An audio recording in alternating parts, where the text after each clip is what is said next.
আসসালামু আলাইকুম। মনসুর অনলাইন স্কুলের পক্ষ থেকে প্রত্যেককে স্বাগতম। আজকে আমি তোমাদের জন্য যেই লেসনটা সাজিয়েছি সেই লেসনটি হলো প্রোনাউন্সিয়েশনের একটি লেসন। আমরা যেভাবে ইংলিশ উচ্চারণ করে থাকি বা আমরা ইংলিশের লেটারগুলো যেভাবে উচ্চারণ করে থাকি, আমাদের ইংলিশ লেটারের প্রোনাউন্সিয়েশনগুলো কিন্তু ব্রিটিশ ইংলিশ লেটারের প্রোনাউন্সিয়েশনের সাথে মেলে না। এর মূল কারণটাই হলো আমাদের প্রোনাউন্সিয়েশনে প্রবলেম। ওদের সাথে আমাদের প্রোনাউন্সিয়েশন না মেলার মূল কারণটাই হলো প্রোনাউন্সিয়েশনে প্রবলেম। আর এই প্রোনাউন্সিয়েশনের প্রবলেমই হচ্ছিল ইংলিশের 26টি লেটারের ভিতরে 9টি লেটারের প্রোনাউন্সিয়েশন প্রবলেম।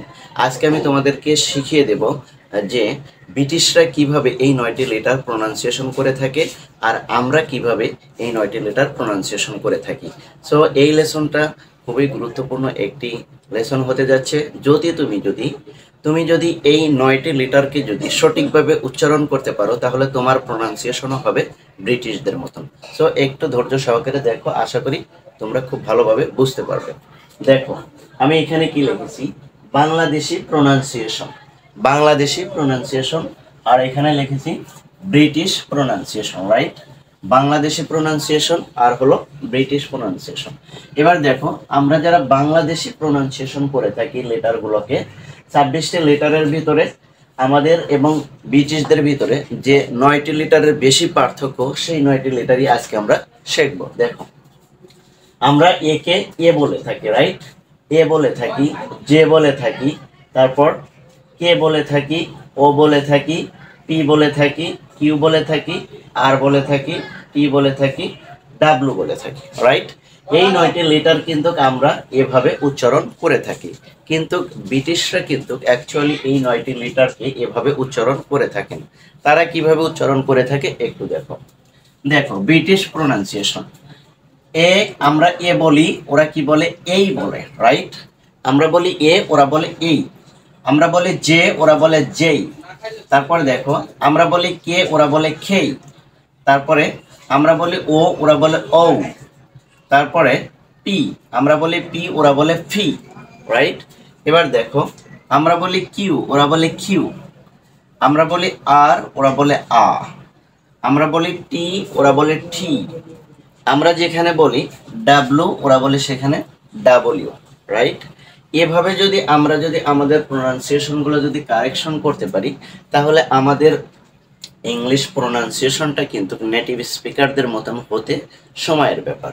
সো দেখো এখানে আমরা যদি এক্সাম্পল দিই, যে আমরা যদি বলি অ্যাবল, রাইট? এখানে আমরা কি বললাম অ্যাবল, আর ওরা এখানে কি বলবে, এই অ্যাবলটাকে ওরা কি বলবে এই বল, রাইট?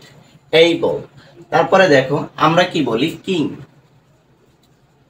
কিং বলি, ওরা এখানে কি বলতেছে, দেখো কিং একই শব্দ, ওরা কি উচ্চারণ করতেছে কিং, রাইট? কিং। তারপর দেখো আমরা এখানে কি বলি পিপল, পিপল, ওরা কি বলতেছে এখানে দেখো পিপল, পিপল, রাইট?